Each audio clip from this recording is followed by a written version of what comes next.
Well, hello and welcome to the Mindset Mentor. We are helping you cultivate a life you love. It is so important to strengthen and condition your mindset. And if you think about it, your mindset really is like a muscle. So you want to work it, you want to develop it, and you want to create that beautiful life that you love and deserve.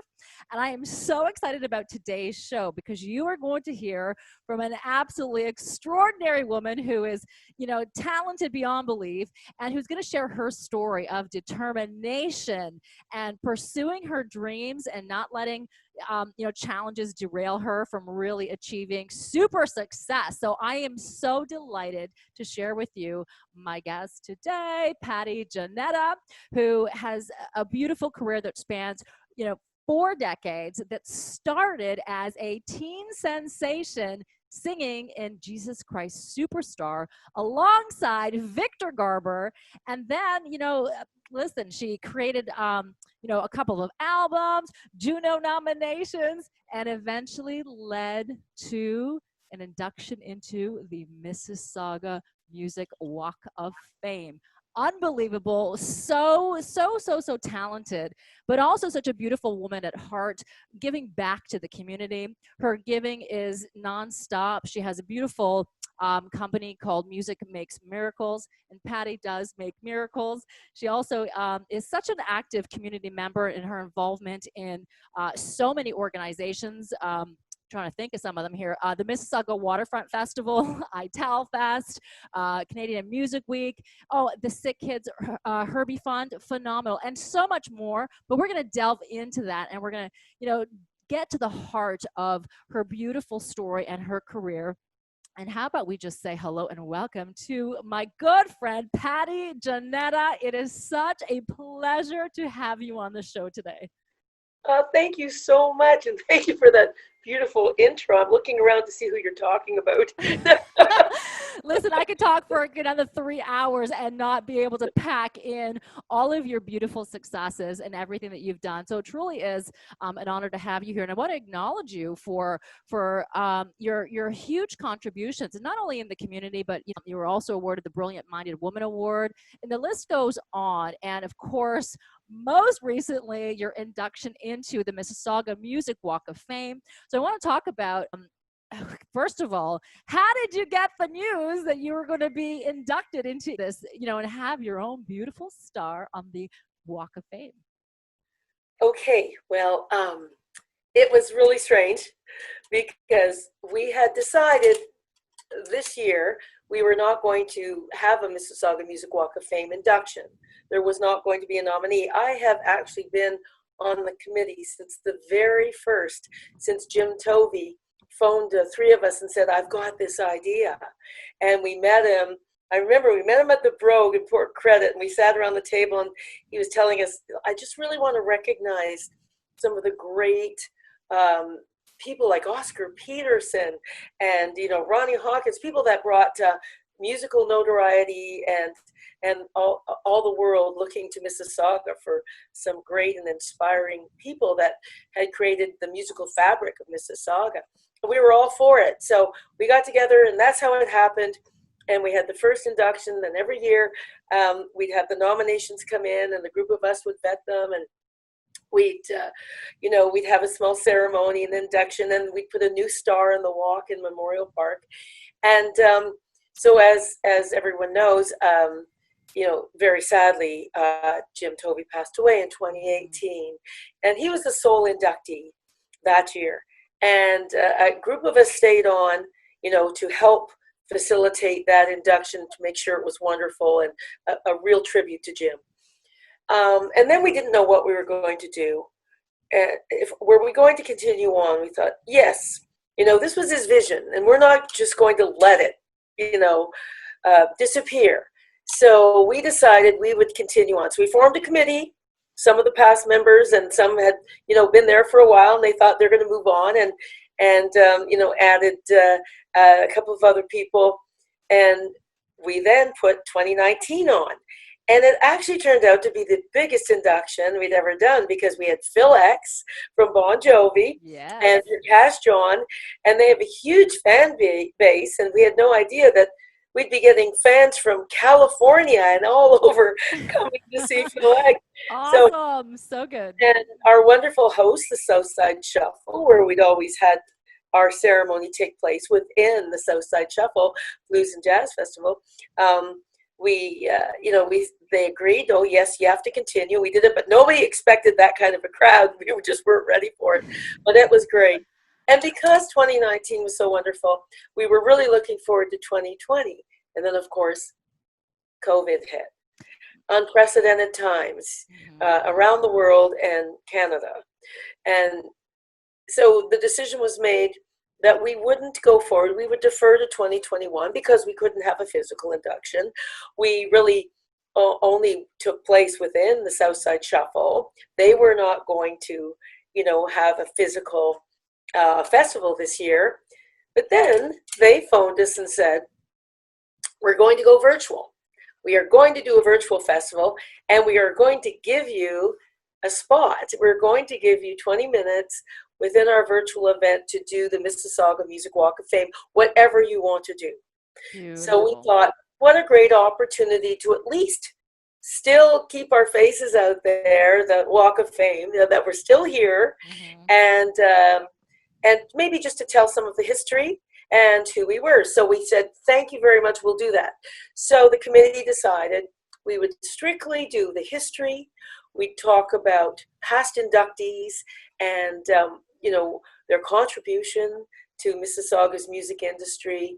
And we would also perhaps dwell on some of the exciting things that had just started taking place before COVID hit. And that was working with the students at the university to create animation for the stars, to animate the stars, to bring them to life. So we just point your phone or whatever you were using, your laptop, you would point it at the stars, and all of a sudden those inductees would come to life. All of a sudden Oscar Peterson would be saying hello on your phone. He'd be playing some music. You'd hear about his history, what he brought to Mississauga. So that's what we were going to do.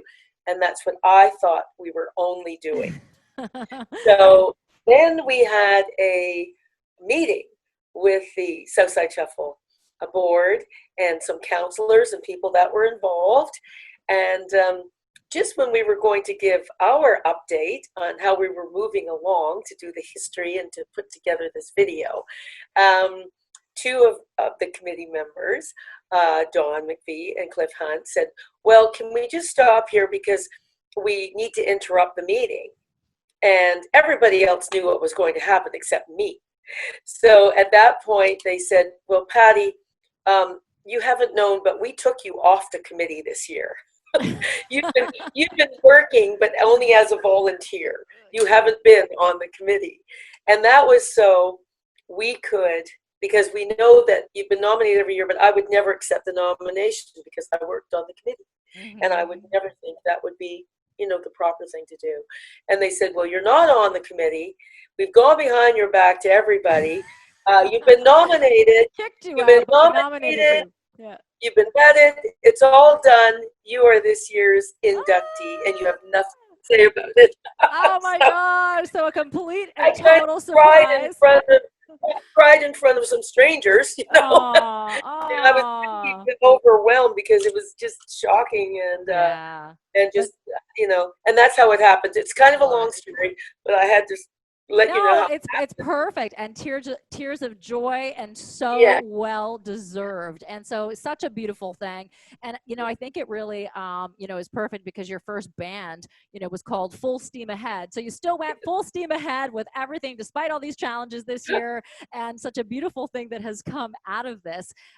So I really want to talk to this because that is such an extraordinary feat, of course, to have your own star on the Music Walk of Fame in Mississauga, but it always wasn't that easy for you. So I'm going to go back in time as a child. I know you struggled with some medical conditions. You had crutches, you were in a wheelchair. So did you ever think that a awkward kid in a wheelchair, as you called it, on crutches, would end up becoming this incredible, musical force and woman who would have her own star on the Walk of Fame? What is that like for you? Let's go back in time. Okay, well, I mean, my first major surgery was when I was 5 years old, and all the surgeries stopped when I was 12. I had my last when I was just before I was 12 years old. So within that time, I was homeschooled most of the time, Mhm. and so I had extensive surgery on my legs, and I call my legs my bionic legs. They just look like regular legs, but inside they had to do a lot of reworking, especially with my ankles and things like that. It was a congenital bone disorder. We don't know how it happened. My parents don't know, but it took 4 surgeries, and at that time, I have to say that first of all, I never knew if I would really walk properly again. I I didn't know. I was a child, and but by the time I was 12, I was turning 12. I thought, um, am I ever going to have a normal life? Because when you have these major surgeries, you have the surgery, you're in the hospital for a month, and then you're in casts, and then they take those off, and then they put walking casts, and then after that, I had to wear braces. So it was always, will I always have to do this forever? Will I ever, you know, just walk to school like my friends and be at school? Yeah.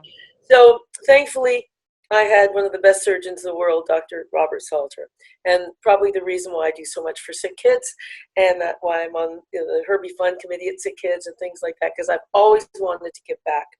Because I spent so much of my time there that at one point I was even the mail girl, delivering the mail to the rest of the to the rest of the Oh. patients.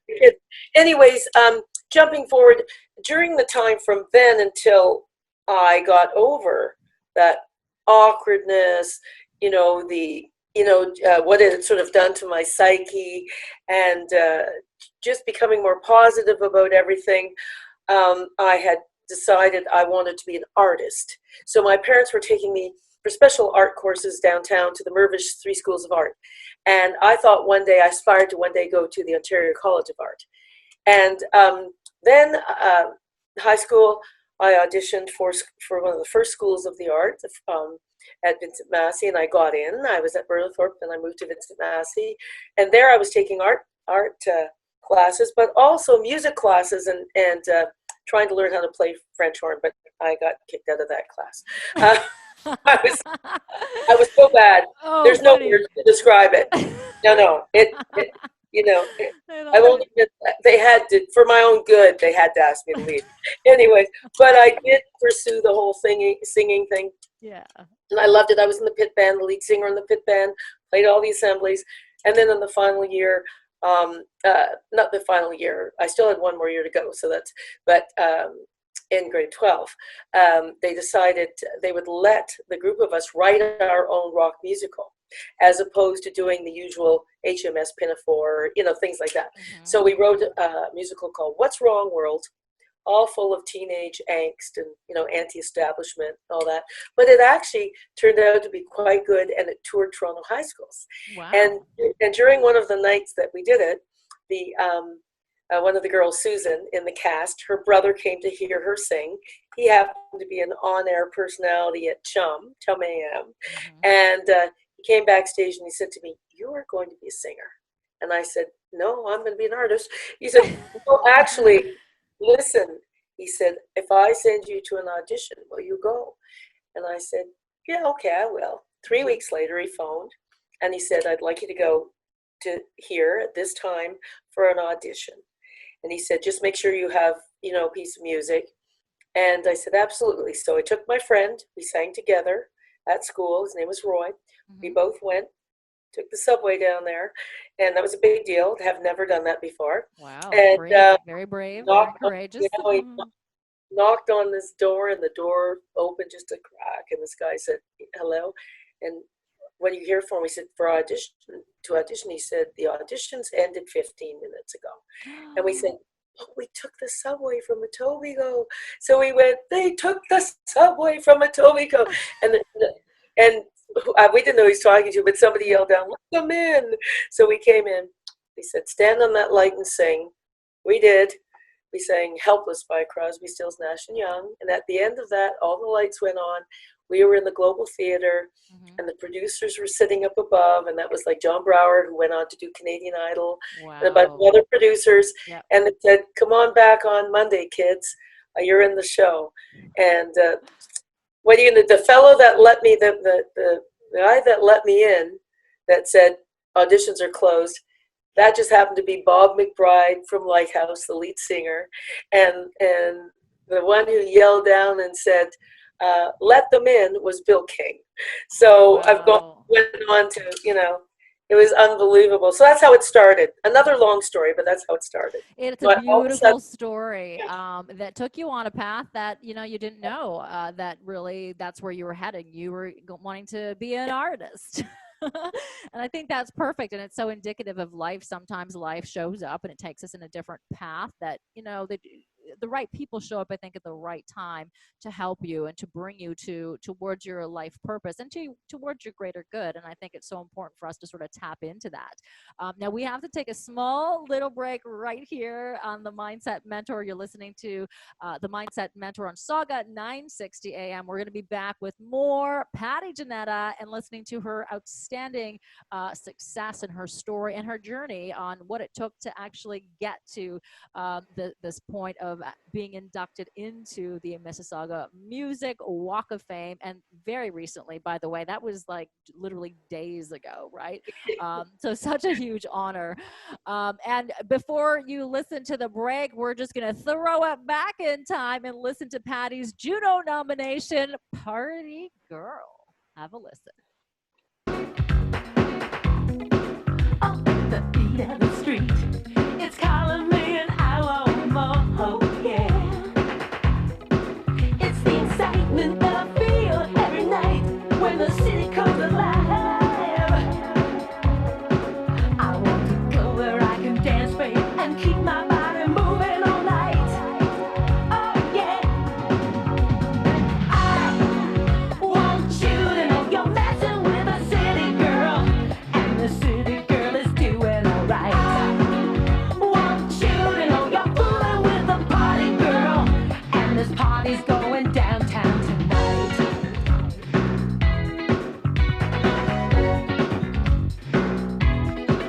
You got a certain kind of look, and there's something about the way you walk. And when I see you shake it down, you're making your body talk to me.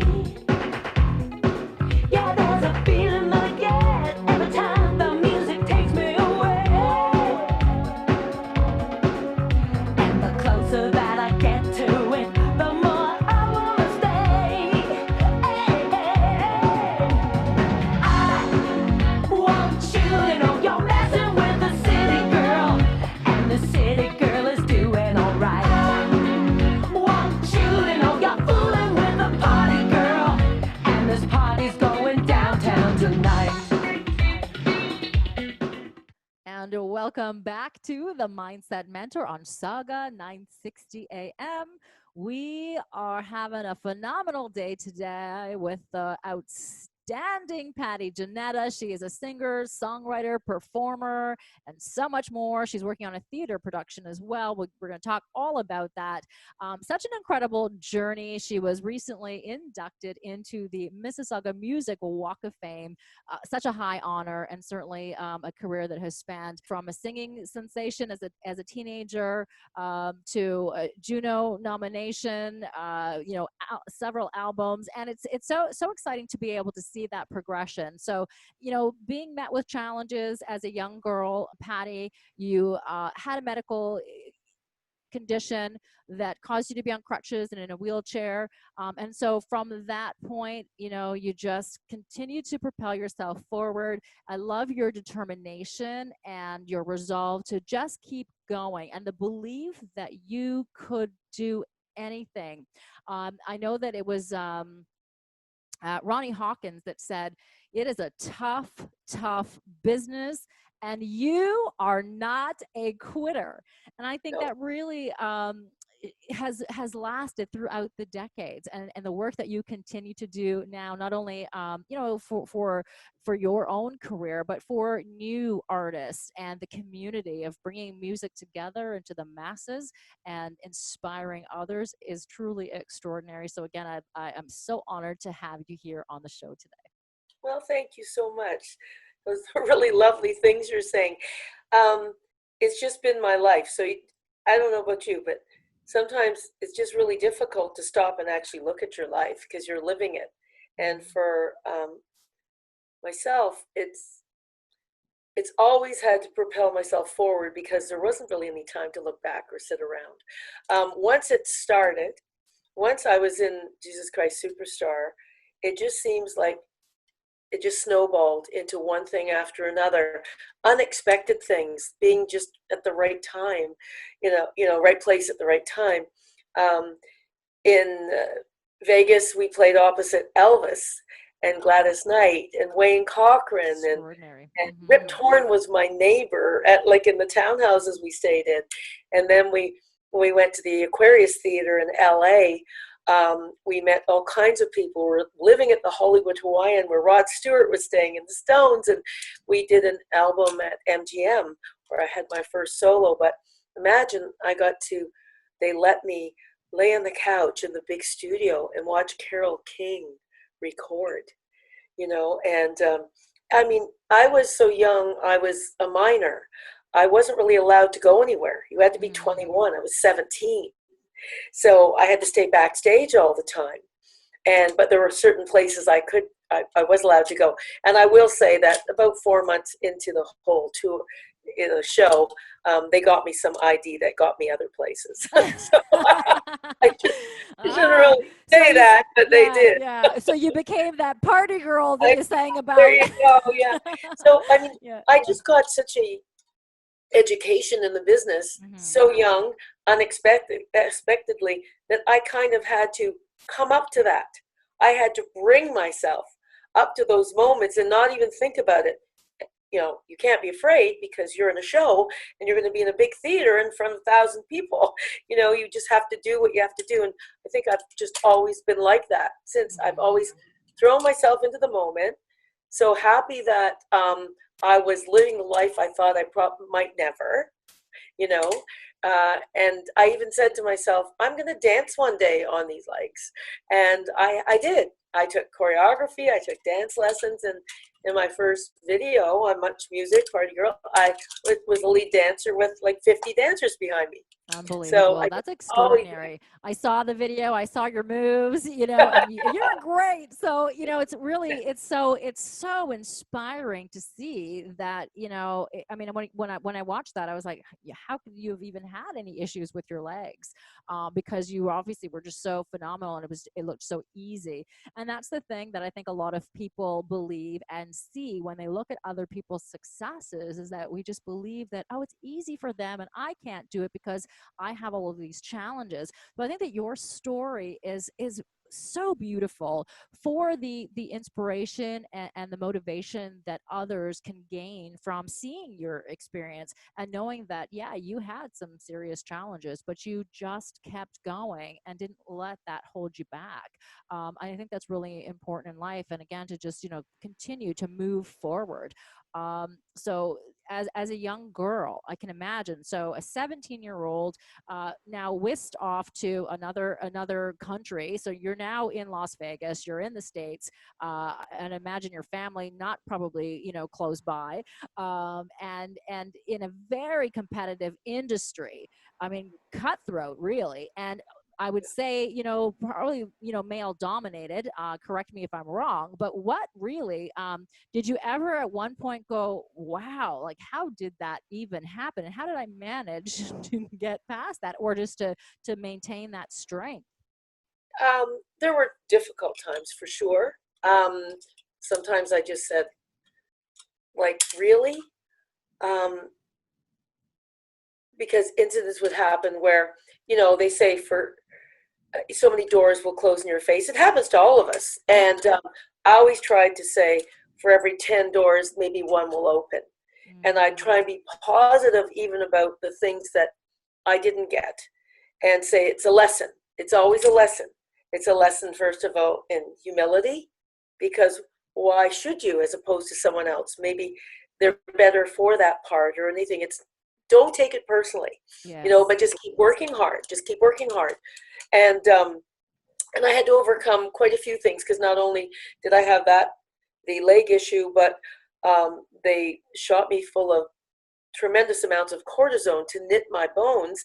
And when they did that, they gave me an adrenal disease. So, you know, I had to be on prednisone for 24 years. So, which is a steroid, which people who have been on it can understand that it's not easy to be on that. But I always thought, I'm just darn lucky to be doing what I love to do. So that's first and foremost. I always thought, I am doing what I love to do. How many people can say that? You know, and how many people can be blessed by that? It's such a blessing. And I'm thankful every day, you know. And so I think after Superstar, Victor Garber, who was our Jesus and, you know, world famous actor, you know, the fact that I even worked with him, and Nancy Doman, who was married to Martin Short, and so many other people in the cast that were just fantastic. Laurie Hood. When we quit, I thought, when the show ended, when we didn't quit, when the show ended, I thought, well, this is the time now I'll pursue my art career and I'll go to OCA. But Victor Garber actually said to me, you know, Patti, you're meant to sing. And he said, why don't you just give it another shot? A friend of mine has a Motown band, and you love, and I sing soul, funk, Motown. That's what I love. And I've done rock and jazz too, but that's what I love. And he said, it's just right up your alley. It's choreographed. The music's great, big band. You know, they're doing a whole show thing I think for about 4 weeks at the Pinnacle, you know, the Pinnacle in Toronto's beautiful showroom. So I said, okay. So I went and met them. I rehearsed and I got in the show. And then 3 weeks into the show, the bass player broke his thumb. And so they put an ad in the newspaper for a new bass player. And there just happened to be this, you know, tall, lanky bass player who was teaching at the conservatory, who answered the ad, and he joined the band. And, you know, about 4 weeks later, it was a done deal. Dave Baker and I were an item, and been together ever since.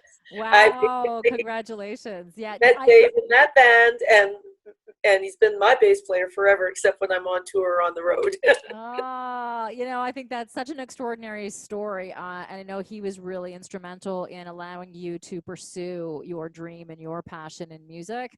And one thing that I always remember that you said about Dave, you know, I love Dave. He's such a sweet man. And you said that, you know, as far as you're concerned, he walks on water. Yeah. You know, I think that is so beautiful. Absolutely, because he always has known from the first moment he met me as a singer that singing had become something that really, my heart, it made me tick. It made me the person I am. It gave me the confidence I have. It gave me the love of life and traveling and people. Really the love of people, meeting people and wanting to give them something that I had, share it, you know, and also it makes me tick, but music made him tick. He's a bass player. He's played bass since he was 12 years old. And, you know, you can see by his collection of basses, he loves bass. And so singing made me tick. Bass play, you know, playing the bass made him, but it was music that made us both, the love of music. So we have always had that. We've been married all these years, you know, and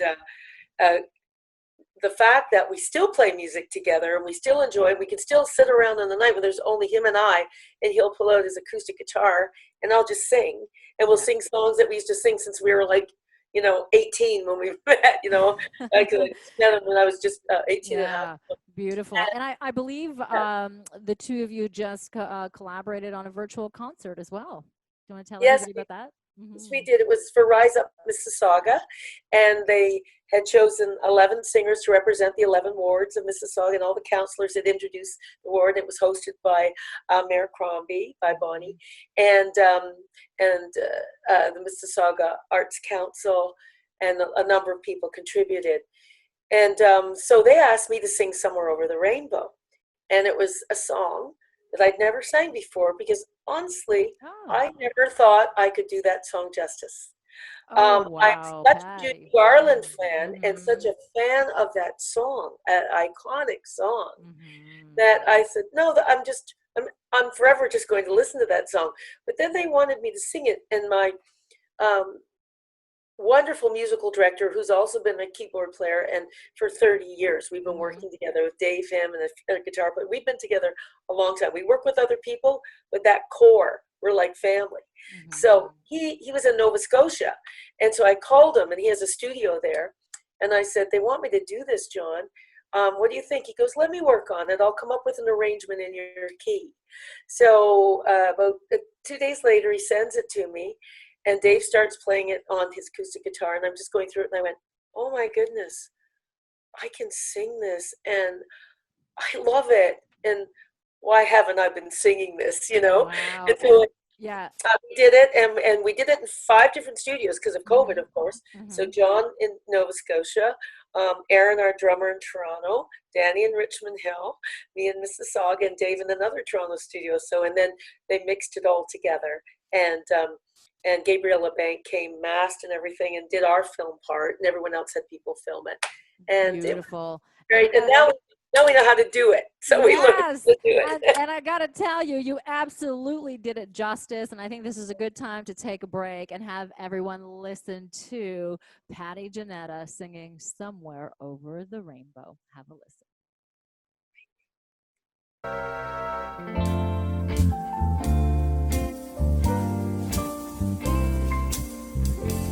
Somewhere over the rainbow, way up high, there's a land that I heard of once in a lullaby.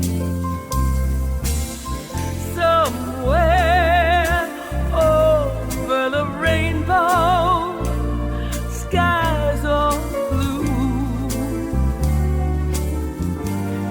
and the dreams that you dare to dream really do come true.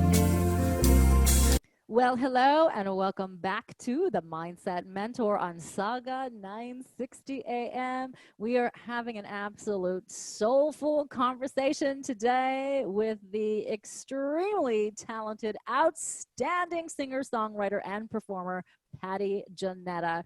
Her career spans over 40 decades. Yeah, 4 decades, not 40 decades. That'd be a really long time. And I would say, you look amazing. You still look amazing, Patti. But I mean, like such an incredible, rich career that, started as a singing teen sensation and morphed into traveling internationally. So let's talk about that. And I'd love to hear about some of the amazing talents that you have met, who your inspiration was. And also, I know that you had met a lot of superstars as a young child. So let's have a tour and go internationally. Okay, you really want to go back that far? I was 7 years old, and my father took myself and my brother to the Royal York, where, of course, he was the maitre d' of the Imperial Room, and he worked the Royal York for 50 years from the time he was 14. Um, and he brought my brother into the kitchen, asked them to watch him, and I got to sit with the hostess with the Shirley Temple. And Oh, that was cool. delicious. And yeah, she had to watch me during the rehearsal because my dad during rehearsal was busy. And I remember sitting there with I had my little party dress on, and I had my Shirley Temple, and all of a sudden the orchestra started. I heard the orchestra, and it was like almost frightening because it was loud. And the curtains opened, and I saw the big orchestra, and then all of a sudden, out of the wings comes this exotic woman, just bigger than life, and she had this gorgeous outfit on, and she was some kind of a headdress. It looked like fruit was up there, you know. Oh, wow. And yeah, and she had fishnet stockings on. But when she danced, close to where I could see there was a big hole in her fishnet stocking. like a rip or run. And it really bothered me. And after the show, my dad came over and he said, how did you like the Shirley Temple, Patty? And I said, I loved it, Daddy. He goes, how'd you like the show? And I said, Dad, it was so great. She was so wonderful. Like, I can't exactly remember what I said, of course, but I did say to him, but Daddy, can't we get her some new stockings? Because Mommy doesn't wear stockings. That is a big hole. And then he said, Patty, those are her good luck fishnet stockings. And you'll know who she is one day. Her name is Josephine Baker. Oh, wow. Imagine. I watched Josephine Baker rehearse. And my dad later told me when she did that show, she was 65 years old. And she still had the physique of like a 25-year-old as a dancer.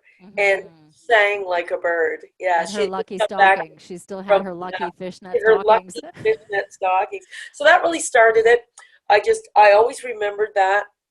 And later on, when I really got the bug in Superstar, and even though I was flirting with maybe going back into the art world, I knew I still had to sing, and especially when I got into the Motown band. And then Dave and I left that band, and we started our own, traveled all over the place, and we were in a disco band. And I get this call from my dad at the Imperial Room saying, Patty, Julie Budd just canceled. The room is going to be dark. We're going to put you in there. And I went, what? I said, nice joke, Dad. He said, no, we're going to put you in there. You can do it. I said, we have a disco band. Just get in there and do what you do. It's better than having nothing. We'll put up that, you're coming in for just to appease the Roy York so that there's somebody in there. We'll say whatever we have to, but you can do it. So I went in with my disco band, including Dave, in their John Travolta, red suits, bell bottoms, and platforms. Nice. And, we did our, disco stuff. We got people in the posh Royal York up on the stage to do the bump with us and stuff like that. So it was just crazy. It was just crazy what happened. We actually got great reviews. It was like the reviews from the Star and the Sun, refreshing. They weren't ready, but they pulled it off. With just their youthful exuberance, blah, blah, blah. It was like, I shouldn't say blah, blah, but I don't want to go on. Yeah, but they did a lot of nice things. Yeah, and absolutely. What happened was on the last night, Mr. Bassett from CTV, the Bassett family, right, John, and they owned CTV at that time, and he came to see me because of my father. He was a friend of my dad's. Well, a friend through the Royal York, a business associate. So he had come, and he came backstage, and he said, I really like you. And I said, well, thank you so much, Mr. Bassett. He goes, I like you enough that I'm going to give you your own television show. And I said, well, he really, really likes you. What? He said, yes. He said, we're going to be calling your dad tomorrow. I'd like you to have your own TV show. I think you can handle it. And before I knew it, I was in rehearsals with big stars like Barbara Hamilton, who, from Little House on the Prairie, Anne of Green Gables, all those big shows, John Allen Cameron, the Mistletones with John McDermott, the Leahy family, all these people. And it was called A Family Christmas with Patti Jannetta. And I did a Christmas show. And for 9 years, I understand. It aired for 9 years. It aired. It was one show, but they aired it all over the world for 9 years. And one of the greatest things was they wanted to give me a family and use extras. And I said, I have a real family. My dad's used to being on camera. My mom isn't, but she'll just go along. And definitely my husband and kids would love to be on it. So they were actually the extra. My family played my real family. That's the best. And I know how much your family means to you, so I think it's so perfect. And also, I know that, of course, you met so many great, superstars. And as a young child, your dad was very well loved and respected in the industry as well. Well, we never knew who he'd bring home for Sunday dinner. Yeah. So it could be anyone from Pearl Bailey to Tony Bennett. Tony Bennett and my dad became very, very good friends, invited to my wedding, was at my kids' christenings, and I'm not name dropping, but that's how close they were. And they really loved each other. Tony called my dad at least, once every month or a couple of months. And when he was in Toronto, he'd always come and have dinner. He even dropped the puck at George Bell Arena for my dad's hockey league. And yes, I have a painting, this one right here. Tony is an artist. He's just the most beautiful artist, and he has a gallery, and this is a picture that he presented to my dad, and it's signed to him, to my dear friend Louis Janetta, love Tony Benedetto, which is his real name. And he always drew caricatures of my dad, which I always have. My dad is a leprechaun. My dad is this, depending on the occasion. And like I said, through all the years at the Imperial Room, I never knew who I would meet, whether they'd be coming to our house or I'd just come off tour, and Dad'd say, come right down to the Imperial, come and have lunch with me. And I'd walk in, and in the Imperial Room, I'd be having lunch with Tina Turner, her new band from England, her management, and those things happen all the time. And I did shows with, it's funny, I went on to do shows with so many people, and some of them who I'd met earlier in the Imperial Room, like Ronnie Hawkins. So Ronnie Hawkins was playing the Imperial Room, and I just done the TV show, and his manager was going to meet him to shop Ronnie's albums. And I had just done an album, my first with the Longo Brothers at Zaza Sound, and was getting a lot of airplay, local airplay. And so my dad said to Steve Thompson, Ronnie's manager, will you please take my daughter's album to meet him? And so Steve said, yeah, but I'll need a couple of them. I'll shop it around. So my dad gave him about 10. And what happens? He's at Midem, and then he's shopping it around. And then the people in the Sopot Festival in Poland, the biggest song festival, was bigger than San Remo, decided they really liked me. And they chose me to represent Canada. And 2 months later, I was flying to Poland, playing with artists from all over the world. And I even performed with Charles Aznavour, internationally famous, and did a duet with him. And I won the favorite of musicians. And it was the coolest experience, but it just happened that way. I got to do that because Steve shot my album, and then he came back and said, they really liked your daughter. And then he went to Poland with me because I couldn't go alone. And then when I came back, he said, I just liked the way you worked, and we got on so well. He said, I wasn't thinking of taking on a new client because he had Ronnie Hawkins and a number of us. He goes, but I'd like to manage you. So then through Steve, my career really blossomed. I did 2 more albums, and I had videos on Much Music, and I ended up touring the world. I toured Europe and Asia and North America a few times, and met some wonderful people, and had the greatest band. And we're the ones that wrote our music together, wrote our albums together. And it was a phenomenal experience. Was it hard? Yeah. Sometimes it was almost too much to bear, because by then we had 2 young daughters, and I started touring, right after the second one was born extensively. So sometimes I was away 3 months at a time. And I think it brings it home. I tell the story of when between Thailand and going to LA, I was supposed to have a whole day where they'd meet me at the airport, pick me up, bring me home. I'd be there for a day. I had to go back, but I would be together with them. And the plane was delayed, and all we got at Toronto Airport was 1 hour with our hands pressed between glass. Oh, heartbreaking. My daughters, my husband, and it makes me cry thinking of it. Yeah, it was, but that just will tell people sometimes it's not all fun. Even though you're seeing all these great countries and you're doing all this stuff, you are leaving a piece of your heart sometimes behind. But that's where Dave walked some water in my eyes, because not only him, but my mother-in-law, my mother, my sisters, I had such a strong support system. It takes a village, and for me to have done what I did, it really did. And never once did any of them say, you know, you're a bad mom. I'm the one. I would feel like I'm the bad mom, you know. But then when I come home, I try and make up for it. I went everywhere. I did every school trip. I was supervised the Quebec trips. I made every muffin. I did everything. Yeah, superwoman, right? Balancing work and career, being the best at both. Yeah, yeah. But actually, sometimes it was like, oh, mom's home. Oh, now we have to eat our vegetables. Oh no, now we have spelt in our lunch. Oh no, Daddy's not taking us to pizza and McDonald's. Funny, yeah. Well, it's so interesting because it's really, really important to have a great tribe of people around you and your support system, right, to help you achieve your goals.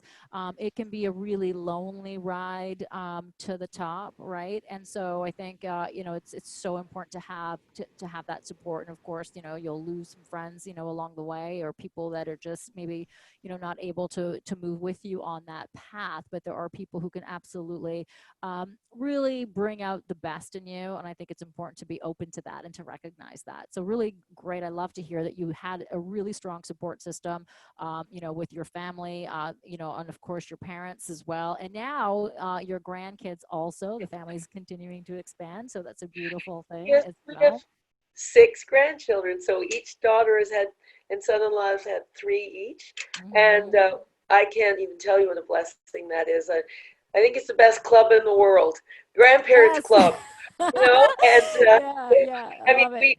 we got married young. Our kids got married young. I mean, everybody does it how it suits them, right? Yeah, And it just so happens that now I have 6, and our oldest is 15.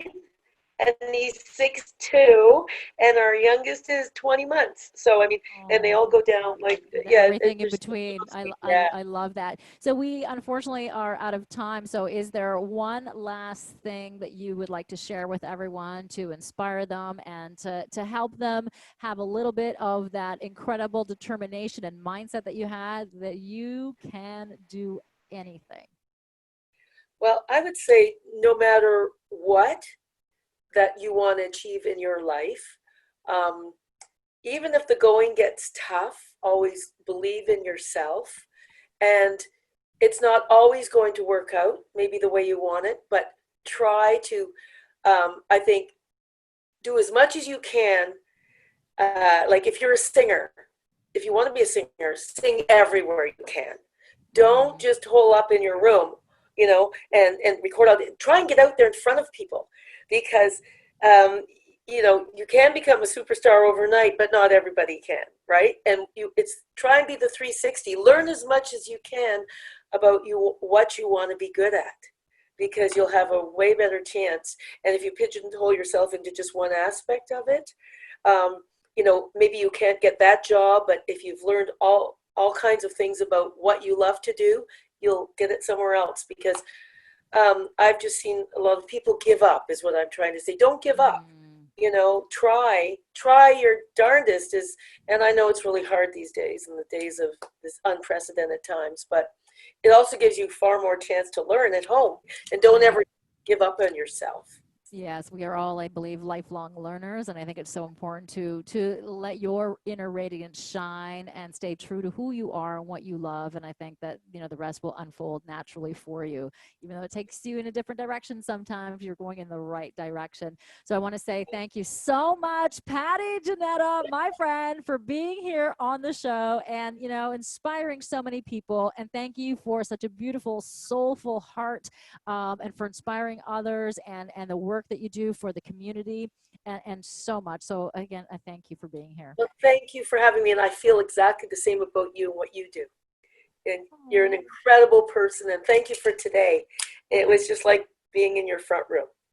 Absolutely. And I can't wait to get together and catch up. Yeah, absolutely. Such a pleasure. Again, thank you so much. You're listening here to the Mindset Mentor on Saga 960 AM. So remember that you can do, have, and achieve anything that you want. Stay true to who you are. Be yourself, because you are extraordinary. And make sure you tune in next Saturday at 11 a.m. here for more of the Mindset Mentor.